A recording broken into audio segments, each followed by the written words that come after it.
Hello, friends, and welcome back to the Bring Your Big Energy podcast.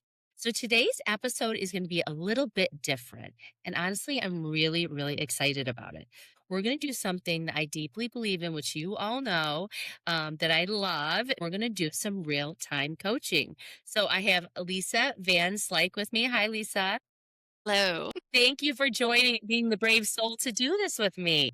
I'm so excited for this. Oh, it'll be great. It'll be great. Coaching, usually for all of our listeners, and I know, Lisa, that you know this, it's typically a pretty private experience. So it's a space where people can process, they can get honest, and then they work through things real time. But today, we're making an intentional decision to just open that up a bit, as I said, because one person that is willing to share and to step into this space with reflection and vulnerability always allows so many people to see themselves more clearly in their own lives. We see this with the stories on the pod and the feedback we get about sharing their stories. Lisa's had an incredible journey of reinvention, both personally and professionally. She's navigated a couple major life transitions, or what we call intensity points in the world of Bring Your Big Energy. She's rebuilt herself multiple times and today works as a corporate trainer, helping other people manage stress and stop the spiral in real time. So we will get to that at the end after coaching, because I do want to make sure that we talk a little bit about the great work that you're doing, because you have so much to offer. So I want to make sure we get like that. And then, like many high capacity, self aware women, she's in a moment where she can feel that there's another level to be unlocked. There's something that's getting in her way. So today we're going to play with that. We're going to explore that. So thanks, Lisa, for being open to this conversation. As I mentioned, it's usually a private thing, but your willingness to step into space was really meaningful. And I just want to take a moment to ground us in this. This is a coaching session, not therapy. And at any point, if there's something that feels too personal or that you want to shift direction, you can absolutely just say that. So we can pause, we'll redirect, and we'll move whatever feels most useful for you. As you know, we talked about prior to the show, I'm not leading you in any direction. We're going to go where it feels most relevant for you and where you feel like you can get the biggest unlocks. There's no pressure to perform, simply a space for you to think, reflect, and explore. So let's start here. Talk to us a little bit about the challenge that you're currently facing right now. I am a creator. I have a vault of things that I have created from start to finish that I've never put out in the world. I have friends who come to me and they're like, I have this thing and I can create an entire business or I can solve their problem, but I'm not putting myself out there the way that I want to put myself out in the world. Why? Why do I teach people how to stop spiraling? I use my own method to stop spiraling, but yet go on my socials, ask me where you can find my program, ask me how people are getting to know who I am and where I am. And there's not really a whole lot out there. So I think that's my why. And why is now the right time, do you think, to work through it? Because I'm tired of being tired. I recently quit a job that was hard labor. I loved the physical work. I didn't like the mornings. I really honestly didn't like getting dirty and doing all that physical work. I have so much to share with the world and really want to help people. And if that means that they can connect to my story to be inspired or feel like they're not alone or to help them take the next move, I really want to be able to help people step into their power. I'm tired of having this vault and still surviving, still trying to get through, still repeating the same patterns. It's very clear, it sounds like, on your purpose. Your why is pretty clear. You want to help empower women and help them step into their power. Do you have a sense for what it is that's kind of getting in your way? What have you thought through there so far? Part of my healing journey, I've been working on my own healing intensely for the last 10 years or so. And I'm 6 years sober. So that really opens up a whole other world of what were you avoiding? It's not just the dependency of the alcohol or the cigarettes. It's, what was underlying to even want to be in that pattern. Every time I come out of anything, I'm like, oh, look at me. I planted my flag. Look what I could survive. I have so many different ways that I survived, if you will, that I can touch almost anyone. And their stories, there's some sort of like similarity or overlap other than I've never did hard drugs. I've never been to prison, so I can't talk to people about certain things, but there's a lot that I can. domestic violence. I've been divorced twice. I left an 8-year relationship because it just sucked our souls out. We were just slowly just becoming the worst cardboard version of ourselves in that relationship. So I have a lot of things that I can relate to people on as far as that goes. You're kind of painting this path for me of I'm seeing like this healing journey, right? Like helping yourself survive and being on this path and wanting to help others. What do you see that path looking like for you? I just want people to feel safe. I want them to feel loved. I don't know why I'm crying. And tears are they're a part of coaching sometimes. They are. What's coming up for you? The first thing that came up for me was when my kids were younger, I was living in San Antonio. I was driving. I went the wrong way. I do that a lot. Took the wrong way. And there were two people walking on the road that I was on. And ultimately, I let one of them get in the car with me. And then there was a truck behind me that picked up the other one. And we went to the store. And for several hours, we just sat there and I fed them and I gave the woman the shoes off my feet. My son went into the car and took his snacks out, and we took care of their dog, and I healed a wound. People shouldn't have to live like that. People shouldn't have to live like that. I want to be able to help people overcome things like that and realize that they don't have to stay on that path. It's interesting because I'm going to ask you about your path and your healing journey and how you see the path for yourself. And again, just observing, no right or wrong, that you went through this path of these people that you met and other people and people in general. What does that feel like for you? I dealt with a lot of injustice in my life. I was bullied. People didn't like me. They used me for my brains, but didn't invite me to the parties. I was picked on a lot. There were only two people on the planet who maybe even saw my value, and that was my parents, maybe some teachers. And I know what it's like to feel like you're nothing. And I know what it's like to have to start over again. I moved a lot when I was a kid. I went to many different schools, left a lot of friends that I actually did have behind. I think there was a lot of trauma bonding in that aspect, but I know what it's like and I don't want anybody to have to suffer through that. Yeah, that's real. You've seen so many parts of that path that are dark, and you don't want others to feel that. So again, if I go back to the same and just like holding space for it, no judgment, just reflection. But if I go back to that same space and that same question of like your why is really big. So what do you think could be showing up that's getting in your way? Maybe I still see myself as somebody who doesn't have value, that people wouldn't believe it, that I really wouldn't connect to people. I appreciate you sharing because so many people are like, I'm not putting myself out there because I don't have time. I don't understand Instagram. I don't have, and we're getting in our own ways. What is a story you could tell yourself instead? When I was smoking and drinking and doing things that I didn't want to do, part of what I did was tell myself, and I still do this on a regular basis, I am smoke free, I'm alcohol free, things along those lines. I did change the wording that it kind of, I guess, ingrained it, right? That this is what I am. I tried to change the way that I talk to myself. And I still like to do that. I still look in the mirror and I tell myself I'm beautiful and, I said, good morning, beautiful, or, whatever. I try to listen to things that help build my confidence and whatnot. I work for a franchise. She's her own, she's independent and I'm helping her build this business.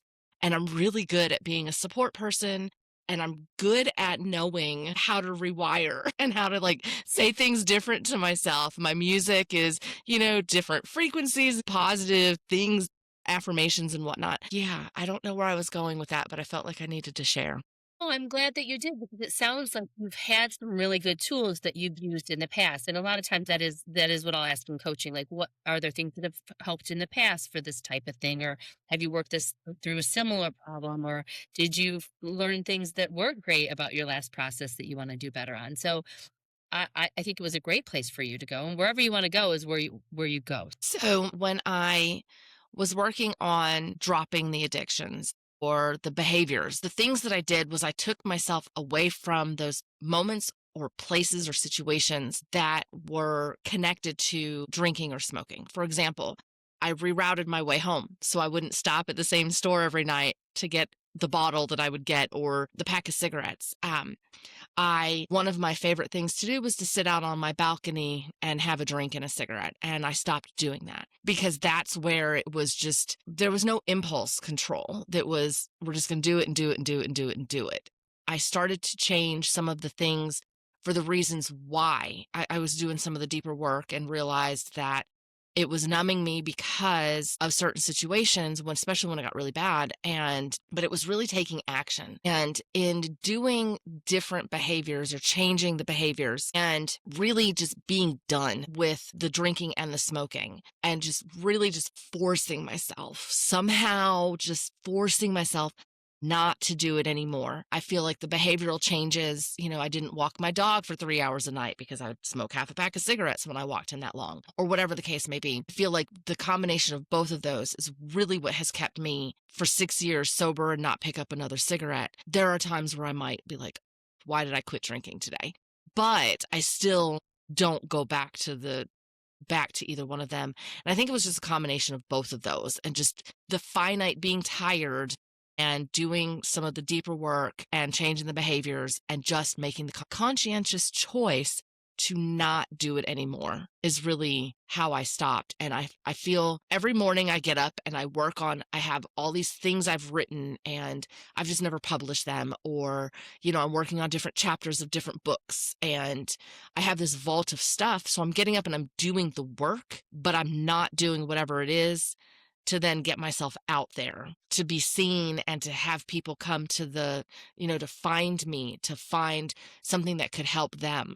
And that's where the disconnect is. Thank you so much for sharing, because it's interesting on what a lot of what you're saying that got you through, which by the way, congratulations, because that's a lot of work. So I just want to honor that. It sounds like a lot of like what we would call like reframing or rewiring, really. Like rewiring your way to work, rewiring how you think about your dog walk or think about these other different things. But the thing that I think could really be interesting to explore for you if you're open to it is the second thing you said is I was just done. I was being done with it.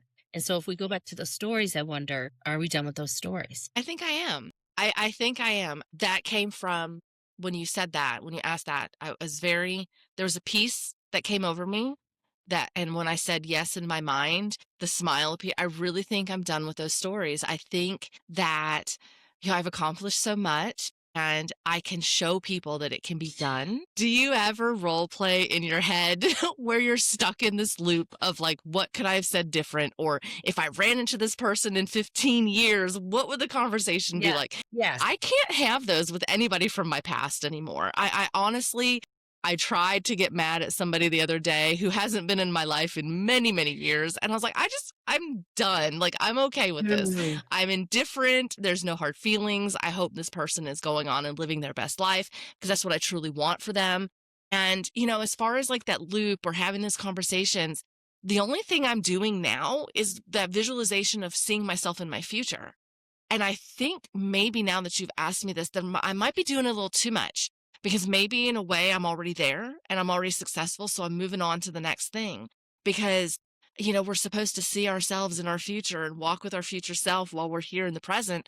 And it's like in my future mind, my future self has the $10 million bank account and, the house out in the middle of nowhere where I'm growing my own stuff and I have, the ability to come and go where I please. And I'm speaking on stages and selling my books and coaching people. Like that's what I see in my future. So maybe I'm doing a little too much. Has anybody ever brought that to you? I don't know. So what I guess I'm hearing you potentially talking about there's this past piece. You've moved beyond. Some of the stories are staying, but we know today, now as of today, we know we're done with them. Uh, but then there's this like big, beautiful, huge future. And I guess is your exploration then in this liminal space in between. Yes. Yes, it is. Okay. That's what I call the hallway. Okay. Okay. Let's talk. Let's play with the hallway. What could the hallway look like? The hallway for me right now is I've decided to break the proverbial box. I'm coming out of that box. I'm no longer living in the framework that was built for me by other people's expectations. I've done a lot of work on this, a whole lot of work on this. For example, this past weekend, I went clothes shopping and I bought what I wanted. It didn't matter if it was big and bright and loud. It didn't matter if it was low cut. It didn't matter if it revealed my belly or if it was too short. Like, it's what I wanted to wear. It's what I felt comfortable in. And it's what I purchased for myself.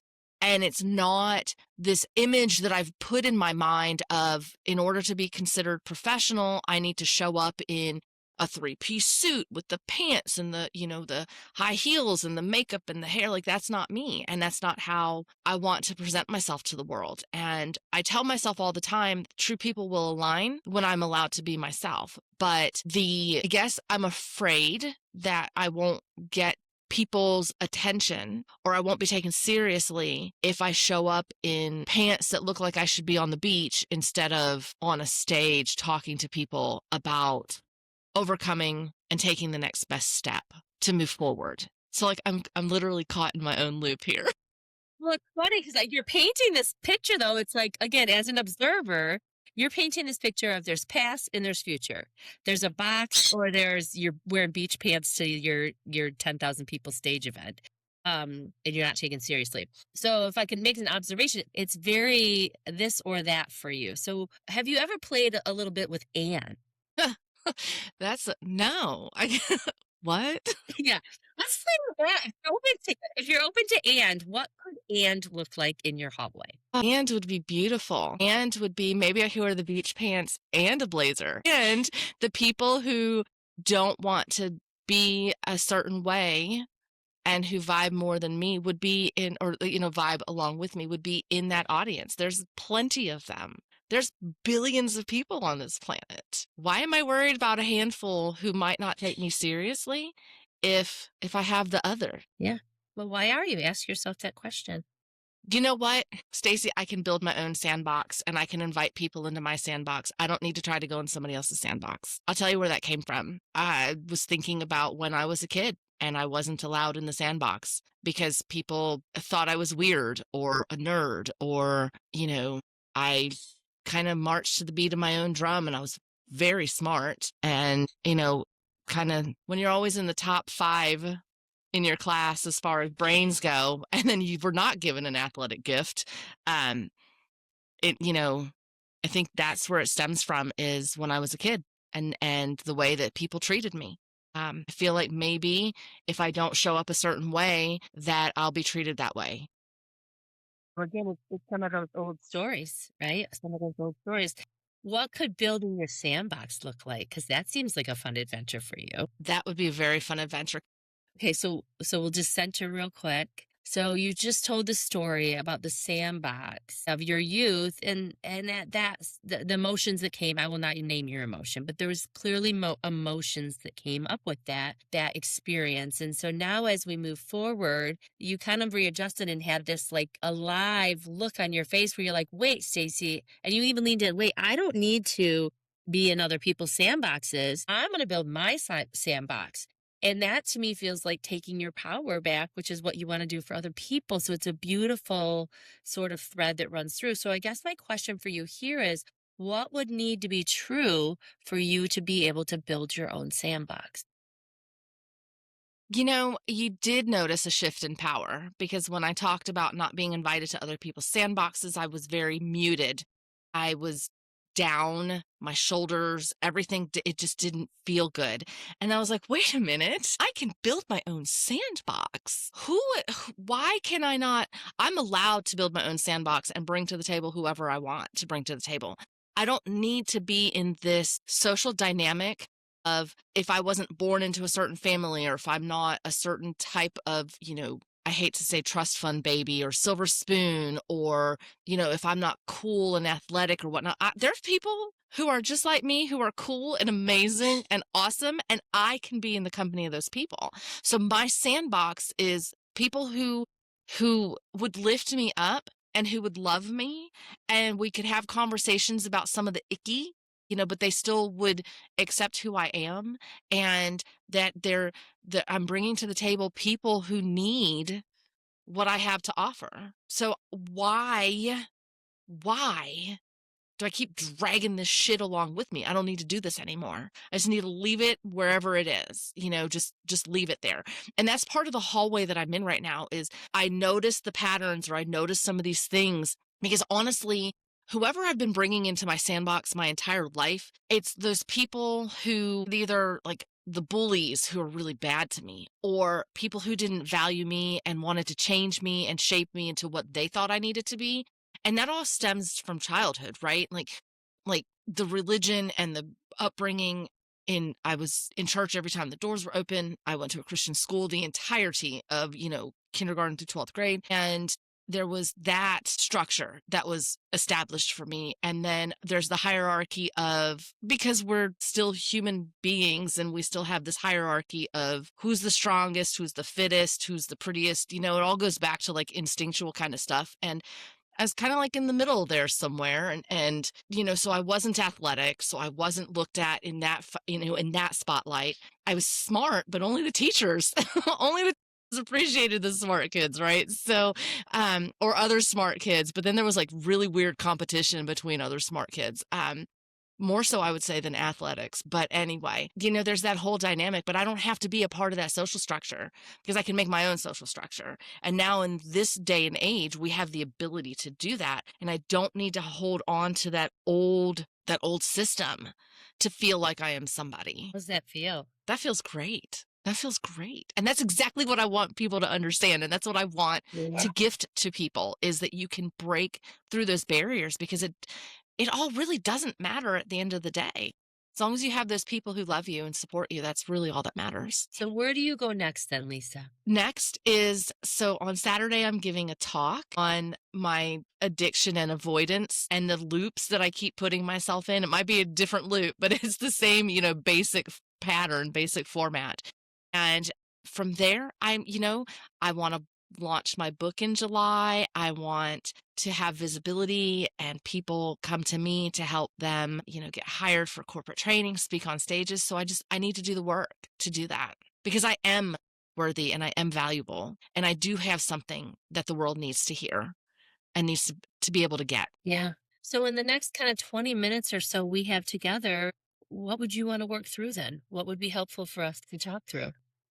So a lot of my difficulty with building a business is there's just so much noise. Okay. You've got to be on every platform. You've got to have this perfect website. You've got to have an email list. You've got to. And it's so hard to grab the pieces. So, and I'm not asking for business advice, obviously, but what would you tell a client when they're just trying to work through this much noise? Because really at the end of the day, they're all distractions for me. It's a reason for me to avoid putting myself out there. So I do have to work through allowing myself to be seen and not be heckled. Yeah, because a part of it was like if I was seen, I was heckled, or she won the spelling bee, but there was always all of this stuff from all of my peers, if you will. And I think that's part of the noise. And the reason that I avoid is there's still some sort of stuckness in if I go on Facebook, people who know me from my past are going to be like, oh, but I remember, or oh, that's nothing like you, or It's coming up there. they don't know me. Say more. They just know who I may have been. Mm. And what you post on socials isn't all of the reality of who you really are. So why am I allowing some pixels that came through over some sort of whatever the internet is, those wavelengths, like determine what I do with myself? Who cares if I get pushback? I've dealt with so much pushback. I know I can deal with pushback.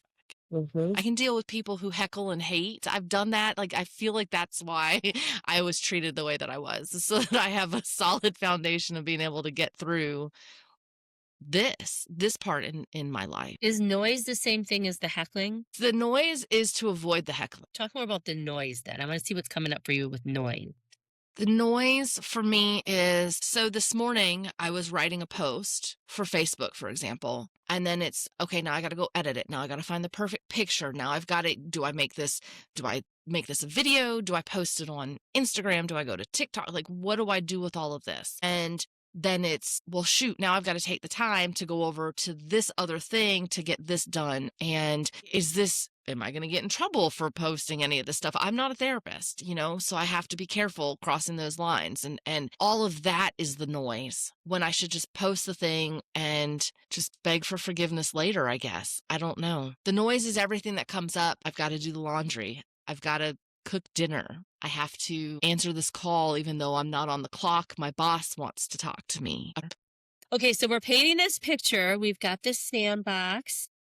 Yes. And we're building our own sandbox, which we're very invested in and excited about. But then there's this other place where there's noise. And so the noise piece is all of the things going on in your life. And it sounds like maybe some old stories of patterns of things in the past. What is most helpful for you to explore with me today? Moving I forward? was just getting there with talking about the noise and putting everybody else first because I am a great support person. I am great at helping people build things or supporting them, but I've never really given that to myself. I always go back to other people come first and like dimming my shine for other people. And I really want to say that's exactly why I'm not posting, dimming my shine for other people to make other people comfortable. And it's not even so much like that I need to do my laundry, it's that I'm using that for a more underlying thing that I don't want to say issue, but thing that needs to be worked on. And while I don't know that it'll ever be 100%, it's something that I can make better. Okay. So there's this piece around, it sounds like you're coming to a place where the noise maybe isn't the Facebook or the Instagram situations, the technicalities. It's maybe not the laundry. Maybe it's this different thing, which is dimming your lights for other people and the identity of being a support person. So what would do we want to sit with that and think through that or talk through that? Or do you want to talk through what would need to be true to move into a new identity or into a new space? I don't wanna dwell there because I mean, I can really connect it back to the way that I was treated when I was a kid, Yeah. and not wanting people to feel bad because I was smart and they weren't, getting picked on because I liked to do book reports and I was good at them and other people weren't. I mean, I know that's true. It doesn't mean that it's true because it happened, but it doesn't mean that I should let it devalue or I should let myself devalue myself because of those situations. Because that situation was true, it doesn't mean that anything underlying was true, right? So I'm still smart. I'm still capable of speaking in front of people just because somebody else wasn't. And I had this gift that they didn't have, but they had this gift that I don't have. So it's okay. I know that and I recognize that. Now I don't want to sit there anymore. I feel like that layer has been peeled back enough. Now it's what do I do? How do I get past that? How do I shift so that I'm still honoring people and who they are, but I'm not dishonoring myself and I'm allowing myself to shine in spite of how somebody else might feel. Because God knows I cannot carry the feelings of 9 billion people. I can barely carry the feelings for myself, let alone, all these other people. So why am I doing this to myself? Why do I keep putting myself in that box? It's interesting because what I'm noticing for you is you're very in relationship with other people. And again, that's not bad. It's an observation. Whether it's you helping the person on the street, whether it's you empowering the person on the stage, or you holding and carrying all these people's issues, it sounds like maybe there's an invitation to explore you in relationship with other people, right? Like you want to put something out there, but you're worried what other people might say, right? So it seems like there's this relationship, which is not a bad thing because you even said earlier, you said, all that really matters is your community and the people that can help you. That's so true. So it's really a positive thing too, but it also seems like it might have other influences on you as well. Does that, and if that doesn't vibe with you, I guess you could just say, nope, that's not even, I don't think that's a thing. And that's fine too. No, that makes sense because the first thing that came up was I'm tired of justifying. Oh, interesting. And I can go back to a lot of times, in my youth where I had to justify who I was or my behaviors, why I made certain choices. That's never come up. That's interesting. I will die on the hill to rally for people who other people feel their existence needs to be justified without going too social or political or whatnot. I will die on that hill. People need to be accepted for who they are, period. That is a hill I will absolutely die on. And I will do it for other people, but I won't do it for myself. Mm.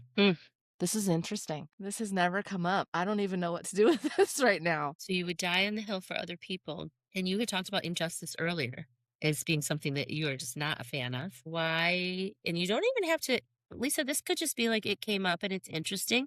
We don't even have to explore it. Right. So if you're kind of like aha in this moment is like, wow, I really will die on the hill for someone else, which is it's just paints this picture. but you won't do it for yourself. I mean, that is something that you could explore now or later too. I'd like to explore that because the other thing coming up is I'm never one that needs somebody to be on the hill for me. You don't need the Wait, foot in the hill. Is need the right word? we talked earlier about some of the friendships that I had that were, I mean, some of them were bullied more than I was. Some of them were way different than I was, right? I'm just going to put this out there. I'm a white woman. I have a certain set of privileges that other people don't have. Mhm. Most of my friends were either bullied more than I was, or they were looked at because they were different in skin color or sexual preference or whatever the case may be. I mean, I really aligned with people who needed allies, never realizing that I myself also needed an ally. And I loved these friendships. They were very important to me. I loved them. They loved me. We were just, that's just how my dynamic worked. But we were always the outsiders, and we were never in the hierarchy of the cliques, the popular people, whatever the case may be. We were always over to the side. But we were still an amazing group of people and we still had a lot of fun and there was just this great friendship that was part of that. I never once looked at myself as one who needed to have somebody on my side or as my ally. Without going too social or political, I am still a woman. And there are still some things where I need people, whether it's other women or allies, to be on my side for certain things in this world. And, but I've never looked at myself in that aspect. I always looked at myself as I'm the one carrying the sword and I will cut anybody else down, even for myself in certain aspects. But peeling this back or looking at the way that this came up, I'm tired of justifying. It gets exhausting carrying all of this stuff. And that's just for my own stuff, trying to carry all of it. I've always been one that loves to plant that flag on that mountain. Even if I created the mountain and it never really truly existed, I've always been like, look at what I can survive. I walked away from a marriage with $75 in my pocket. Yes, I may have had to go back home with my child in tow, but like I overcame all of this stuff and I've got these degrees and I made it through the military and like all these things, but I'm still the one who carries my own sword. But I'm willing to take that up for other people. I don't know where else to go with that at the moment, but that's Well, I mean, you go as far as you wanna go. I mean, one invitation could be that you had the word, again, we don't have to go, it's just an invitation. You talked about the word shift, and so if if you were looking to shift, what could that look like for this portion? really the shift would be who cares about all of these external things and people on the outside? I just need to do what I want to do because I got two options. I continue this path and be miserable existing under the premise of something that hasn't even existed yet, or I walk this other path and if it comes up, then I deal with it then. And I'm allowing myself to not move because I'm dealing with scenarios that haven't even come up yet. That's so real. That is so real. So what would be something you would want to play around with changing? So again, you've got these paths. Now you're such a good like visual explainer. So now you have these paths, and now let's say you take this new path, and you're not justifying yourself to people, and who really cares? And you're building your sandbox. Yeah, what's coming up for you? That came up in the heart, that came up in the gut. It was tight and awesome all at the same time. Right?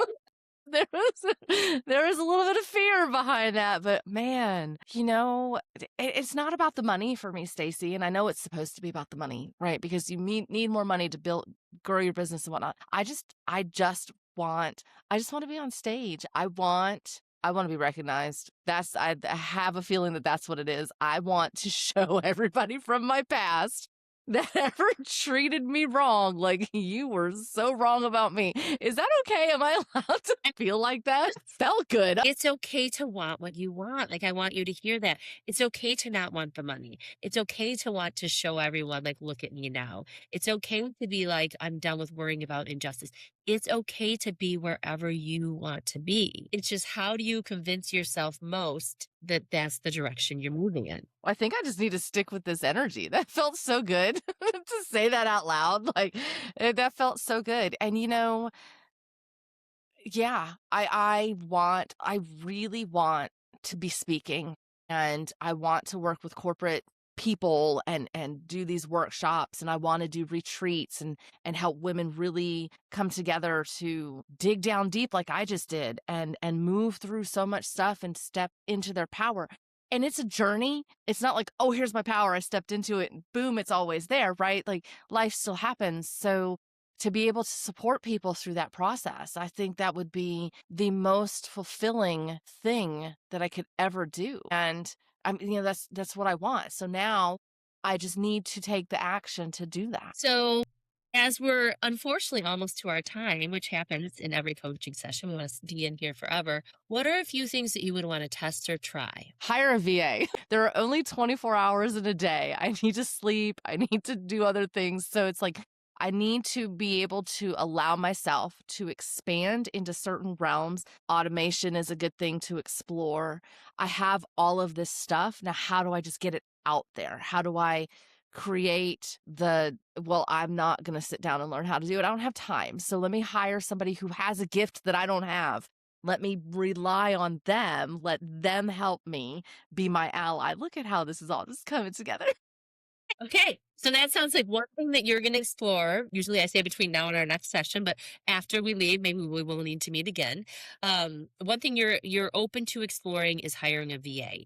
Okay, is there any other steps? And there doesn't need to be. Is there any other work or steps or experimenting or reflection that you want to do before we close out today? I definitely am a firm believer in schedules and lists. And I don't know if y'all noticed my brain today. Like I need systems and I need structure and processes. Creating that and then saying, using the abilities that still allow me to be smoke free and alcohol free, using that same system, that same process to put into, even if it's 2 hours a day that I can give to my business, giving my business that energy at that scheduled time and not allowing myself to be distracted. I think that is something that I need to do as well. Okay, so you're going to create space for that. And then once you create space for that, what are you going to do? Let's say you have an hour next Wednesday. What are you doing in that hour for your business? Very, very specifically. I'm still doing a lot of outreach. Like I said, I am doing some podcast interviews and whatnot. So when they get out, you know, expanding my audience that way, I don't know. It sounds like you do know, though. It sounds like you have that hour, but you've protected it. It's on your calendar. So I think if that's something you want to experiment with, that and your VA, how do you think those will change your path? I think the VA would allow me to have more time to reach my market, Great. to reach people who are looking for what I have to offer. Okay. I want to talk for hours with you, but as we round out, what are a couple of your key takeaways from the session today? My key takeaways are the power is within. I just have to unleash it. I mean, and it really is, it is there. We all know that. And another thing that came to my mind was you're damned if you do and you're damned if you don't. So just do it. Just do it. Stop creating scenarios that don't even exist yet. Get out of your own way. So good. All right, Lisa, thank you for holding the space. Thank you for being vulnerable. Thank you for showing people what coaching can look like. It's been literally such a pleasure to chat with you. How can people find out about you and the work you're doing, and how does that kind of tie to this big mission that you have in the world? Well, I do consider myself a stop the spiral expert. Okay. Don't include this session. We all need coaching. We all need therapy. It's part of the process, but stopping yourself in the moment, moving forward. If you're interested in anything that I do, you can find me on thelisav.com. Love that. Lisa, I think you bring up a great point, and I've had doctors on here, I've had therapists on here, I've had so many people on here, and I learned this in my own work too, and this I just feel like I want you to really hear this. I think the people that build the best tools are the people that have needed them most. So I think the fact that you have built a tool based on likely some of the work you've done on yourself and for others, and now you're sharing with everyone, it's great for people to see you're human. It's great for people to see you like actually real time being coached. It really is because it shows people if we show up perfect and polished all the time, like those Instagram posts, like that's not real life. And those aren't the people that people connect with.